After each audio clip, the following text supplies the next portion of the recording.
Hello everyone, good morning সবাইকে। কেমন আছো তোমরা সবাই? আশা করি সবাই অনেক ভালো আছো, সুস্থ আছো। আমরা আছি মোটামুটি। আমার নতুন একটা ভিডিওতে তোমাদের সবাইকে ওয়েলকাম জানাচ্ছি। তো আজকে হচ্ছে কত দেখলাম 1 মিনিট, সেপ্টেম্বরের 16 তারিখ, আর এখন বাজে 9:30। ঘুম থেকে উঠেছি অনেকক্ষণ আগে, ভিডিও এডিট করে নিলাম, কারণ এটা এডিট না করলে আমার সারাদিন আর কাজ হবে না। তো এডিট করতে 1 ঘন্টা চলে গেল। যাই হোক, এখন হচ্ছে রুমটা ঝাড় দেবো, বিছানা গোছাবো, আর সারাদিন যা যা করি সবটাই তোমাদের সঙ্গে শেয়ার করব। পুজো তো চলে আসলো দেখতে দেখতে, ভাবছি একটু ঘরটার মা ঝেড়ে দিয়ে গেছে, একটু এগুলো মোছামুছি করব।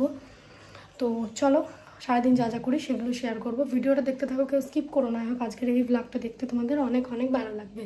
চলো ভিডিওটি শুরু করা যাক।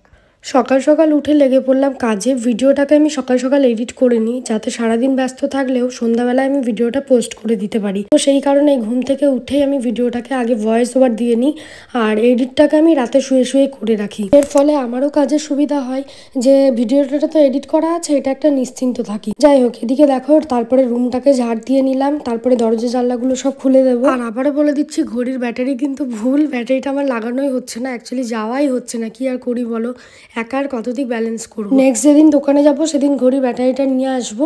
তো এদিকে দেখো, রান্নাঘরের জানলাগুলো সব খুলে দিচ্ছি। এই যে জানালা আটকানো আর এইগুলো সকালবেলায় খোলা, আমার যে কি বিরক্তি লাগে, তোমাদেরকে তো আগের দিন বলেইছি। যাই হোক, চলো কাজগুলোকে ঝটপট করে সেরে নিই। এবার চা করবো। চা খেতে খেতে আমার প্রায় 9টা বেজে গেছে আজকে, কারণ যেহেতু ভিডিওটা এডিট করতে লেট হয়ে গেছে। আজকে তোমাদের করা একটা প্রশ্নের অ্যান্সার দেবো। একজন আমাকে জিজ্ঞাসা করেছে, দিদি ভাই তোমরা যখন এখানে প্রথম আসলে তোমাদের কেমন কি খরচা হয়েছে, বা এই যে এখন সংসার করছো পার মান্থ তোমাদের কেমন কি খরচা হয়, এগুলো একটু জানি। জাস্ট কৌতূহল হিসাবেই জিজ্ঞাসা করছি। তো দেখো, আমরা যখন এখানে প্রথম আসি, আমাদের সব কিছু মিলিয়ে প্রায় 30-40 হাজারের উপরে, মানে 30 না 40-এর উপরে খরচ হয়েছে। কেন কি বলি, ওই যে জিনিস নিয়ে আসা, গাড়ি ভাড়া, তারপরে অ্যাডভান্স রুম ভাড়া, তারপরে পুরো একটা সংসারে যাবতীয় টুকটাকি জিনিস, সেগুলো কেনা কি আর চারটিখানি কথা? এখনও আমার মনে হয় আমি কিনেই যাচ্ছি। তো কি বলো তো, কিছু জিনিস আমার ছিল যার কারণে প্রচুর হেল্প আমার হয়েছে, যেমন হাঁড়ি কড়াই, গ্যাস, তারপরে আরও অনেক কিছু আমার ছিল, যে কারণে আমার খরচটা একটু কম হয়েছে। নয়তো হয়তো 7-8 হাজার টাকার আমার বাসনপত্র, মানে গ্যাস ট্যাস নিয়ে আমার 10 হাজার টাকা এগুলোই লাগতো। কিন্তু আমি কোয়ার্টার যাবো বলে টুকটুক করে আগে বাপের বাড়িতে থাকতে জিনিস কিনতাম, তোমরা সেটা দেখেছিলে। সেই কারণে আমার কিছুটা টাকা খরচ কম হয়েছে। তবে অনেক জিনিসপত্র আমাকে কিনতে হয়, মানে রান্নাঘরের বালতি, এটা সেটা, মানে প্রচুর জিনিস আমাকে কিনতে হয়েছে। তারপরে প্রথম একটা সংসার সাজাতে গেলে মানে অনেক খরচের ব্যাপার। একটা চালের বস্তা বলো, যেটা এখন আমার চলছে, যেমন এই 2 মাস আমাকে আর কিনতে হয়নি। তেলটা যেমন আমার বাড়ি থেকে এসছে। মানে একটা সংসার গোছাতে গেলে প্রথম অনেক খরচাই হবে। তাও আমার ভাগ্য ভালো যে আমি অনেক জিনিস কোয়ার্টার যাব বলে কিনে রেখেছিলাম আগে থেকে। আর এখন আমি পার মান্থ ওই 10 হাজার করে তুলে রাখি। বাড়ি ভাড়া আর জলের টাকা নিয়ে ওখানে আমি 5 হাজার ধরে রাখি। ইলেকট্রিক বিল তো আর প্রতি মাসে লাগে না, একবার দিয়েছি 1 মাসের, আবার 3 মাস পর দেবো।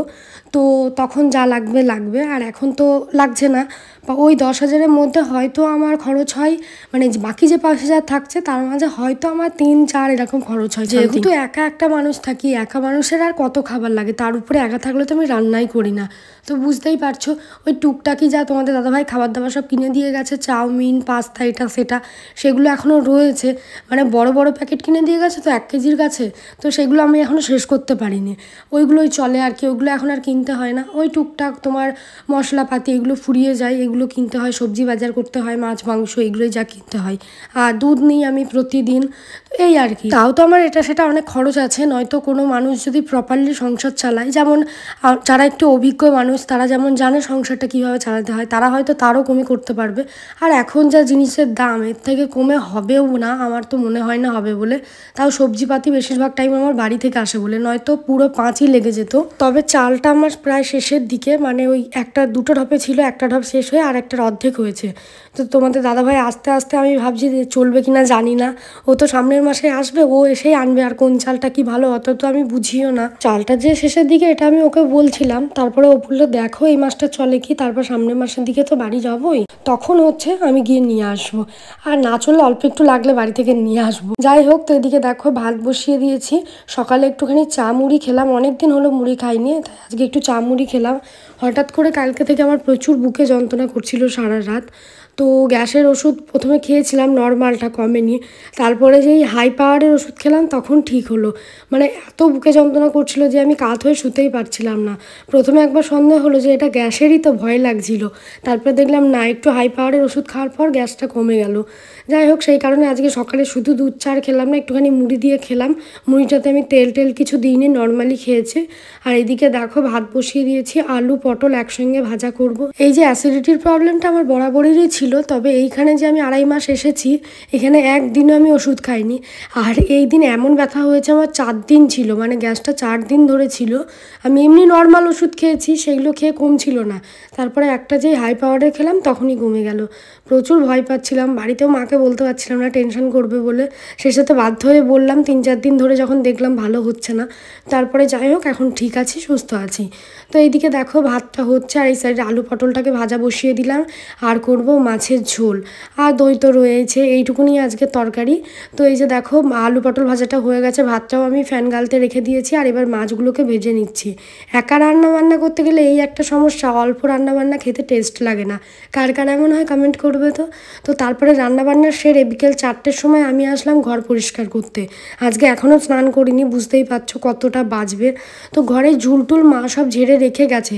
কি বলো তো, এই ঝুল ঝাড়ুটা মানে কেনা ছিল না, এটা আমি পাশ থেকে নিয়ে আসলাম। তো এইটা দিয়ে ঝাড়া হয়নি, নর্মালি বারুনটা দিয়ে ঝাড়া হয়েছে। তো এটা দিয়ে আমি আরেকটু ভালো করে ঝেড়ে নিচ্ছি।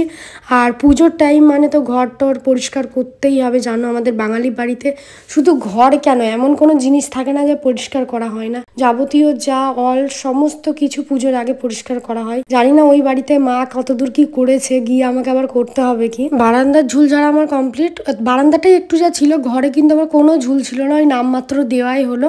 তবে হ্যাঁ, ফার্নিচারগুলো নোংরা হয়েছে, এগুলোকেই পরিষ্কার করতে হবে। তার কারণ সেই মাঝখানে আজ থেকে প্রায় 1.5 মাস আগে একদিন পরিষ্কার করেছিলাম, তারপরে তার পরিষ্কার করা হয়নি। তো এইগুলোকে এবার মুছে নেব ভালো করে। আর কটা দিন পরেই তো পুজো দেখতে দেখতে চলেই আসলো। আর পুজোর আগে কি তোমরা অনেকে কমেন্ট করেছিলে, যারা কমেন্ট করেছিলে 2-1 জনের কথা ঠিকই হয়েছে।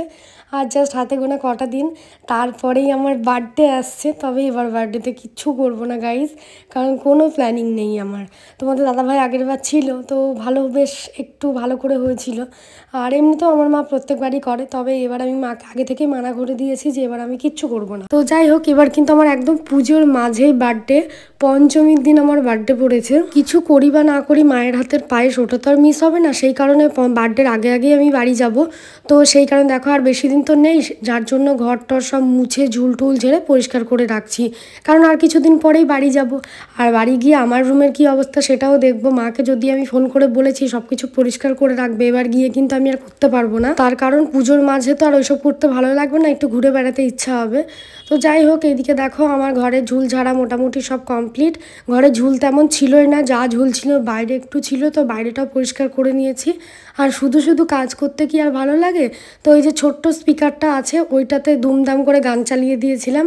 ওইদিকে গান বাজছে আর এইদিকে মনের সুখে আমি কাজ করছি। ঘরে ঝুল ঝাড়া তো কমপ্লিট, এবার মোছামুছির পালা। সব থেকে বেশি নোংরা হয়েছিল এই ড্রেসিং টেবিলে, প্রচুর ধুলোবালি পড়েছিল, আর বিশেষ করে এই মাথার উপরটাই, কারণ অনেক দিন হয়ে গেল মোছা হয়নি। তো এটাকে ভালো করে মুছে নেব। এইসব করতে করতে বেলা কিন্তু আর নেই, সেটা তোমরা বাইরের দিকে তাকাও তাহলে বুঝতে পারবে। সন্ধ্যা প্রায় লাগতে চললো।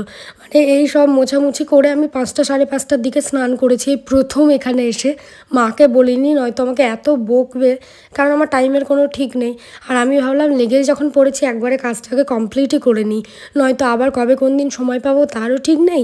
সেই কারণে আজকে আমার সমস্ত কাজবাজ মোটামুটি গুটিয়ে নিয়েছি। তাও খাটটাকে পরিষ্কার করা হয়নি, ওটা পরিষ্কার করতে গেলে 6টা বেজে যায়। তাই ভাবলাম খাটটাকে আমি সকালেই করে নেব। আর এদিকে দেখো ড্রেসিং টেবিলটা আমার মোছা হয়ে গেছে, এরপর আলমারি শোকেস বাইরে যে আলনাটা আছে ওগুলো মুছে নেব, তাহলে আমার কাজবাজ মোটামুটি কমপ্লিট। তো একটা কাজ হলো, এরপরে আলমারিটা মোছা খুব ইজি, জাস্ট একটু সামনেটা মুছে দেবো, হয়ে যাবে। একজন কমেন্ট করেছে, দিদিভাই তুমি এগুলো যে পরিষ্কার করছো কি দিয়ে করছো? এটা কলিন, বাজারে গিয়ে বলবে এটার একটা ছোট পাউচ পাওয়া যায়, ওটা নেয় ওই বোধহয় আগে কত নিত, 30 টাকা মতন বোধহয় নেয়, 30-35 টাকা মতন। আর এই বড়টা বোধহয় 60-70 টাকা এরকম সামথিং নেয়। তবে আমরা ক্যান্টিন থেকে এনেছি, আর একটু কম দামে পেয়েছি। চলো আজকের মতন ভিডিওটা এই পর্যন্ত রাখছি, টাটা সবাই।